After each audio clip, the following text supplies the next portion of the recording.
2 finger जा रहा, तीसरा नहीं जा रहा।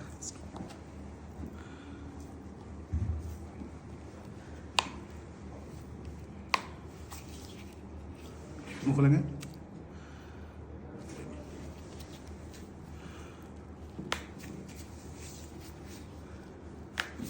मुंह खोलेंगे, बस। एक और देखो। Hello guys, this is doctor Souptik Pal. তো এসে গেছি আবার একটা নতুন ভিডিও নিয়ে।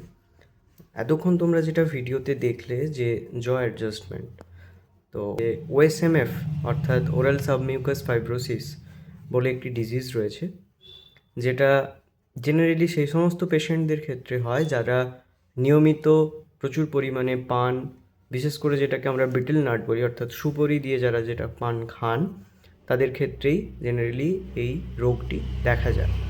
তো তাতে কি হয়, আমাদের বাক্কাল মিউকোজা অর্থাৎ গালের ভেতরের দিকের অংশে ফাইব্রাস ব্যান্ড তৈরি হয়।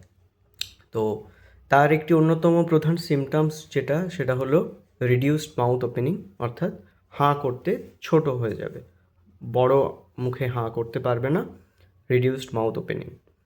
তো এক্ষেত্রে আমরা যে পেশেন্টটি দেখতে পাচ্ছি, ওনার যদি আমরা দাঁতের দিকে লক্ষ্য করি, দেখতে পাবো যে পেশেন্টটির পান বা গুটকা এই ধরনের খাওয়ার অভ্যেস রয়েছে, যার জন্য খুবই স্টেন ক্যালকুলাস দাঁতের মধ্যে আমরা লক্ষ্য করছি। তো হতে পারে এর একটি অন্যতম প্রধান কারণ হলো ওএসএমএফ, যার জন্য এই রকম রিডিউসড মাউথ ওপেনিং হয়েছে, এবং টিএমজের প্রবলেম হয়তো এখানে নেই। তো I guess this is not a problem of TMJ, is a case of OSMF. So এরকম কিছু হলে আপনারা নিকটবর্তী ডেন্টিস্টের সঙ্গে অবশ্যই যোগাযোগ করুন। ধন্যবাদ।